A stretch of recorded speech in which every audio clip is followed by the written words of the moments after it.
بسم الله الرحمن الرحيم.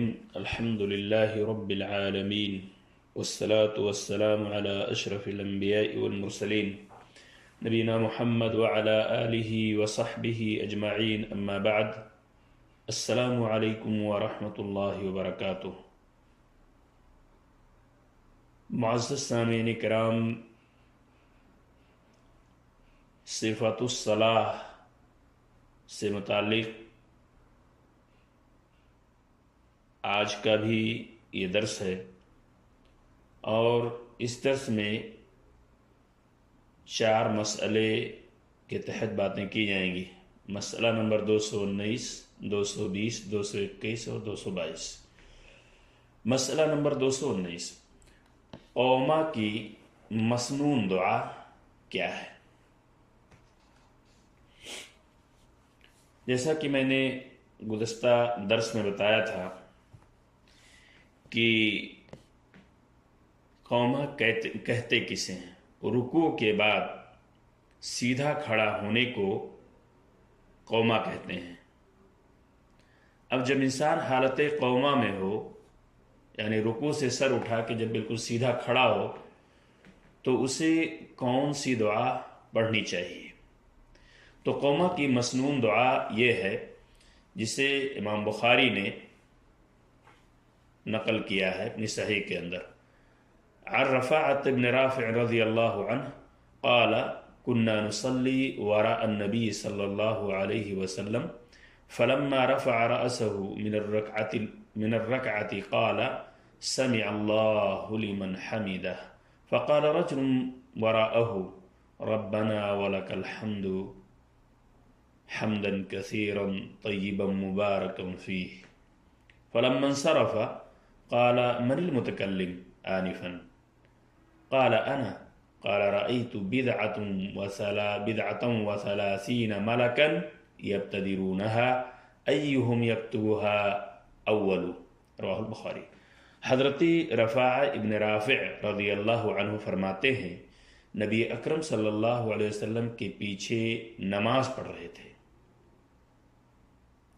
رفاع کہتے ہیں کہ ہم نبی اکرم صلی اللہ علیہ وسلم کے پیچھے نماز پڑھ رہے تھے، جب حضور صلی اللہ علیہ وسلم نے رکوع سے سر اٹھایا تو فرمایا سمع اللہ لمن حمدہ، جس نے اللہ کی تعریف کی، اللہ تعالیٰ نے اسے سن لیا۔ تو جب اللہ کے رسول نے سمع اللہ لمن حمدہ کہا تو مقتدیوں میں سے، جو پیچھے لوگ نماز پڑھ رہے تھے، ان میں سے ایک آدمی نے کہا ربنا ولک الحمد حمدا کثیرا طیبا مبارکا فیہ، یعنی کہ اس کا مطلب یہ ہوا ہمارے پروردگار تعریف تیرے ہی لیے ہے، بکثرت ایسی تعریف جو شرک سے پاک اور برکت والی ہے۔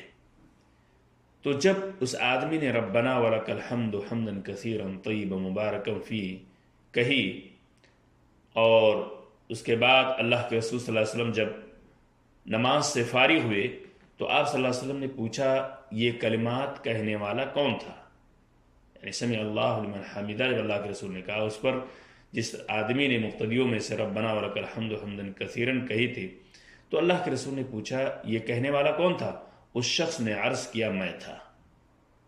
آپ صلی اللہ علیہ وسلم نے فرمایا میں نے 30 سے زیادہ فرشتوں کو ان کلمات کا ثواب لکھنے میں سبقت حاصل کرتے دیکھا ہے۔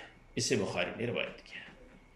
بڑی اہم دعا ہے، اور ہمیں چاہیے کہ قوما کے حالت میں رکوع سے جب سر اٹھائیں تو سمع اللہ لمن حمدہ بالکل سیدھے کھڑے ہونا چاہیے، اور پھر ربنا ولک الحمد حمدا کثیرا طیبا مبارکا فیہ، یہ دعا پڑھنی چاہیے۔ یہ بڑی ہی بہترین دعا ہے، جیسا کہ اس حدیث سے آپ کو معلوم ہوا۔ مسئلہ نمبر 220، سجدہ 7 اعضاء پر کرنا چاہیے۔ 221، سجدہ میں ناک زمین پر ضرور لگنی چاہیے۔ 222، نماز میں کپڑوں اور بالوں کا سمیٹنا یا سنوارنا منع ہے۔ اب ان تینوں مسئلوں کی دلیل کیا؟ کتنے لوگ ایسے ہیں جو سجدہ 7 اعضاء پر نہیں کرتے؟ بہت سارے لوگ آپ کو ملیں گے جو سجدہ کرتے تو ہیں لیکن زمین پر ان کی ناک لگتی نہیں ہے، بلکہ ناک اٹھی ہوئی ہوتی ہے، زمین پر لگنا ضروری ہے۔ کچھ لوگ ایسے بھی ملتے ہیں حالت نماز میں کپڑوں اور بالوں کو سمیٹتے رہتے ہیں، سنوارتے رہتے ہیں، بہت زیادہ حرکتیں کرتے رہتے ہیں، حالانکہ یہ چیز مناسب نہیں ہے۔ عن ابن عباس رضی اللہ عنہما قال قال النبی صلی اللہ علیہ وسلم امرت ان اسجد على 7 اعظم على الجبهة واشار بيده على انفه واليدين والركبتين واطراف القدمين ولا نكفت الثياب والشعر رواہ البخاری۔ حضرت عبداللہ بن عباس رضی اللہ عنہ فرماتے ہیں نبی اکرم صلی اللہ علیہ وسلم نے فرمایا مجھے 7 اعضاء پر سجدہ کرنے کا حکم دیا گیا ہے، پیشانی پر،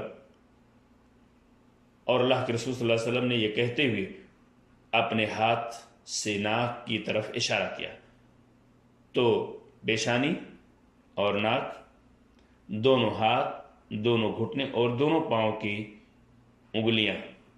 نیز آپ صلی اللہ علیہ وسلم نے فرمایا مجھے حکم دیا گیا ہے کہ ہم نماز میں کپڑوں اور بالوں کو نہ سمیٹیں، اور یہ روایت صحیح بخاری کے اندر موجود ہے۔ سامعین کرام، ان چاروں مسئلوں کو ہمیں ضروری ہے کہ ہم صحیح ڈھنگ سے اس کو سن کر، اور جو دعا قوما میں ہمیں پڑھنی چاہیے وہ دعا پڑھیں، سجدہ 7 اعضاء پر کریں۔